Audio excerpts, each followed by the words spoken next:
آج کل سیلاب آیا ہوا ہے خیبر پختونخوا میں، بارشوں سے بھی بہت زیادہ نقصان ہوا ہے۔ جب بھی کوئی ایسا موقع ہوتا ہے اس وقت میں یہ بحث شروع ہو جاتی ہے کہ یہ عذاب ہے یا کیا ہے۔ بہت سارے دیندار لوگ اس پہ اصرار کرتے ہیں کہ یہ عذاب ہے، اللہ تعالیٰ کی طرف سے گرفت ہے، اور جو سیکولر طبقہ ہے دوسرا وہ کہتے ہیں نہیں یہ اللہ کا عذاب نہیں بلکہ یہ مس مینجمنٹ ہے۔ ایک تو یہ کہ اس بحث میں پڑنے کی بجائے گناہوں سے توبہ کرنا چاہیے، اور گناہوں کی جو توبہ ہوتی ہے اس کے 3 حصے ہوتے ہیں۔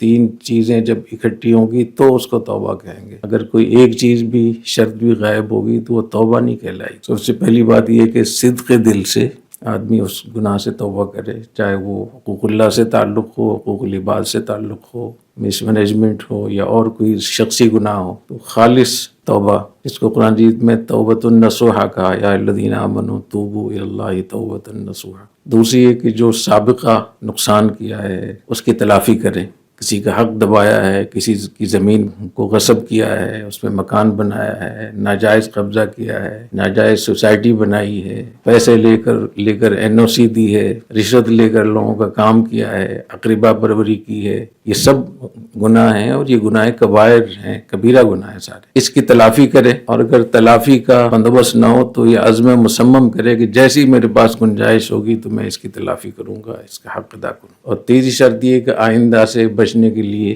ارادہ کرے کہ آئندہ میں اس قسم کے گناہ کا ارتکاب نہیں کروں گا۔ اگر کوئی آدمی توبہ کرتا ہے زبان سے اور دل سے توبہ نہیں کر رہا تو یہ توبہ نہیں شمار ہو، اور اگر دل سے توبہ کر رہا ہے لیکن سابقہ گناہوں کی یا اس کی تلافی نہیں کر رہا، پورے کے پورے علاقے ہڑپ کر لیے اور بڑے بڑے ٹاؤن بنا لیے، اربوں خربوں کما لیے، اب کہہ رہے میں توبہ کر رہا ہوں، تو وہ زمین واپس کرنا پڑے۔ ایک بالش زمین بھی اگر کسی نے قبضہ کر لیا کسی کی زمین پر، حدیث شریف میں آتا ہے قیامت کے دن 7 زمینوں کا طوق اس کی گلے میں ڈالا جائے، ایک بالش زمین۔ اور جہاں اتنی بڑی بڑی سوسائٹیاں، اتنے بڑے بڑے جب قبضے ہوتے ہیں تو یہ بھی تو گناہ ہے، اور گناہ کبیرہ ہے۔ اور اگر یہ بھی کر لیتا ہے لیکن آئندہ بچنے کا عزم نہیں کرتا تو یہ تو دھوکہ ہوا۔ تو توبہ کریں، اور توبہ ان 3 شرطوں کے ساتھ۔ حدیث شریف میں آتا ہے کہ جو آدمی سچے دل سے توبہ کرتا ہے اللہ اس کی مدد کرتا ہے۔ سوشل میڈیا پر سب سے قدیم اور سب سے ریلائبل برانڈ درسقرآن.com